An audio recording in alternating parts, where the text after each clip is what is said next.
We are pleased to be joined right now on the Arizona Sports Line by former Cardinals great wide receiver Anquan Boldin joining us on the Arizona Sports Line.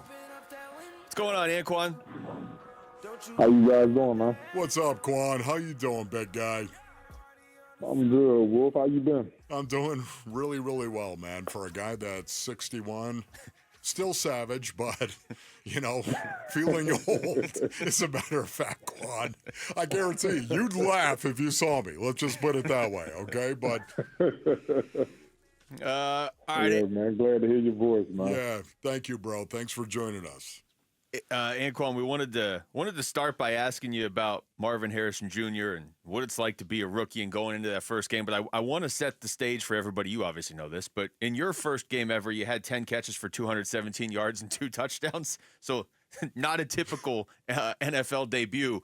But what do you remember about like going into that first game as a rookie receiver in the NFL?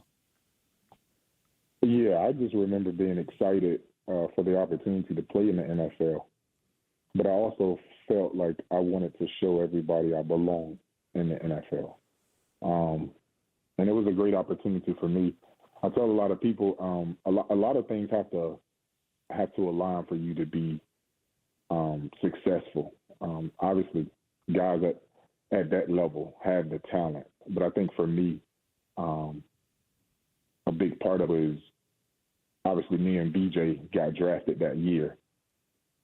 But they had just lost David Boston, Marte Jenkins, and Frank Sanders, who were their top guys from the previous year. So we were looking for guys who would be playmakers.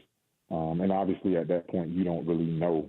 You're just trying to find guys who you think would be effective.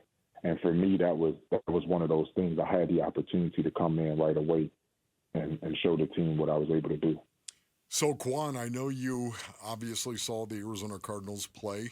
Marvin Harrison Jr. was out there. I know that he was targeted 3 times. He caught 1 pass for 4 yards. Your thoughts on Marvin Harrison Jr. in his debut and any advice you'd give him? Yeah, I mean, man, the kid is talented. I think we've all seen that, over the past couple of years, especially last year at Ohio State.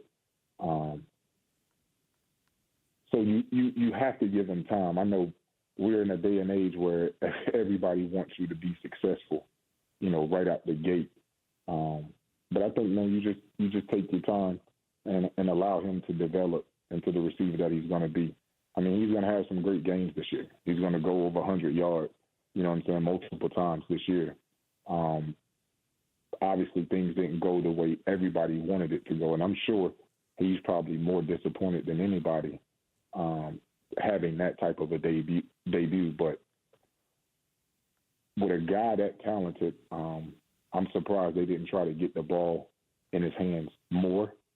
Again, when you have a guy that talented, you have to move him around. You have to find ways to get the ball in his hands to make him comfortable early on and find that rapport with the quarterback. But I'm sure they'll get things going here in week 2 against the Rams. We're talking to Anquan Boldin. Anquan, you just brought up the rapport with the quarterback, and you talk about opportunity you have to have as a rookie. As a receiver, you're really, dependent on that quarterback too.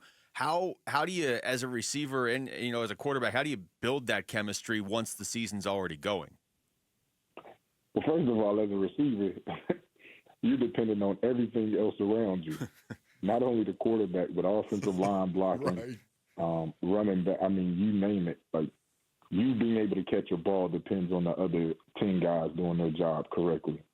But, I mean, building the rapport of the quarterback is just spending time and going through the reps.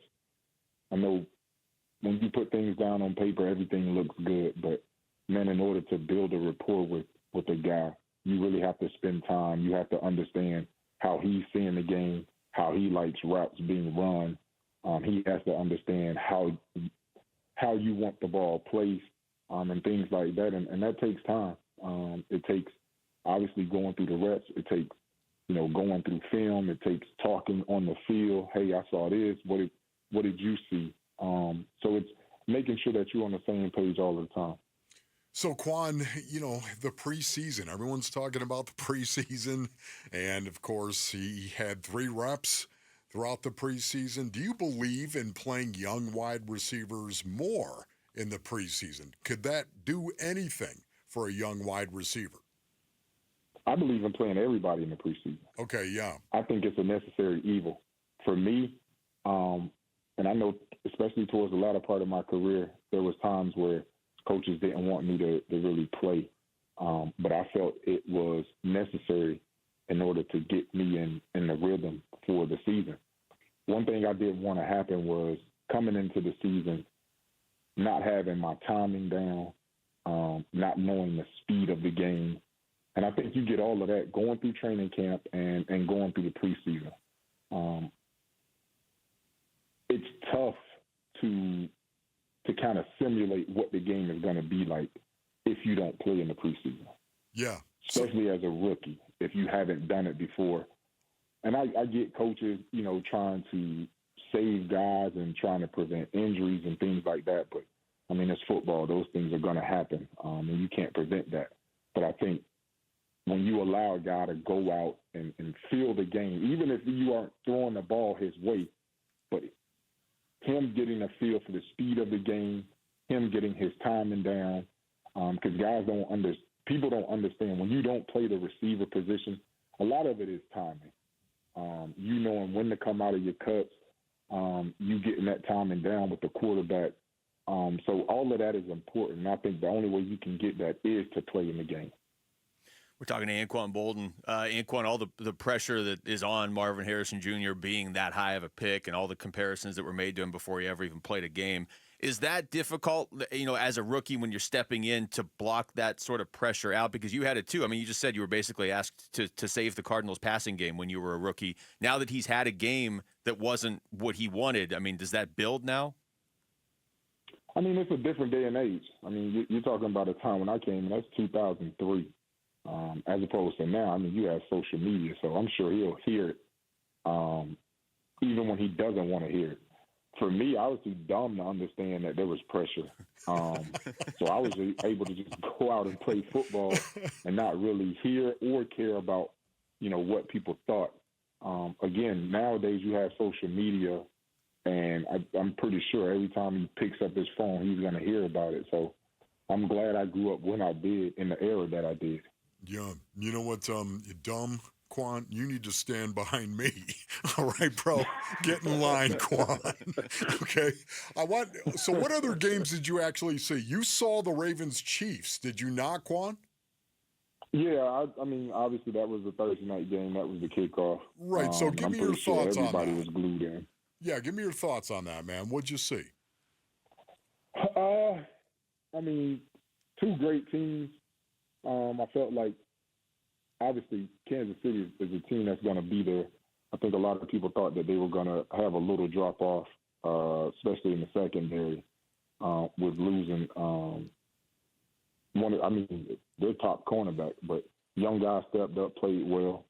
Spag, man, has done a great job with that defense. Obviously, Patrick Mahomes is who he is. They added another weapon with the kid, Worthy. So they just, killer speed on the outside. The Ravens, tough, hard-nosed football team, although I would like to see the Ravens make a conscious effort to get the ball to the playmakers outside. I think the young tight end is going to be special. I know he stepped in last year in a big role, and he seems to be continuing that this year. But I think right now the Ravens are trying to find their way. Obviously, adding a new piece with Henry in the backfield, you're trying to see how that is going to play out. Everybody knows what he's capable of doing, and then you have Lamar Jackson, who's just a cheat code. So I think give them a couple weeks to kind of find their identity on offense, and I think they'll get the ball rolling. Anquan, it's always great to talk to you, man. Thank you so much for the time. Love you, Quan. No problem, man. Good talking to you guys. Okay, man. It's Anquan Boldin joining us right there on the Arizona Sports Line. Really, pretty much the perfect person to talk to this week after Marvin Harrison Jr.'s debut. with the caveat that, again, Anquan Boldin in his first game had 10 catches for 217 yards and 2 touchdowns. That's a bad man right Not there. really how it's supposed to work as a rookie, but it did. Thanks for watching Wolf and Luke. Tap to see more and click the button in the middle to subscribe to Arizona Sports.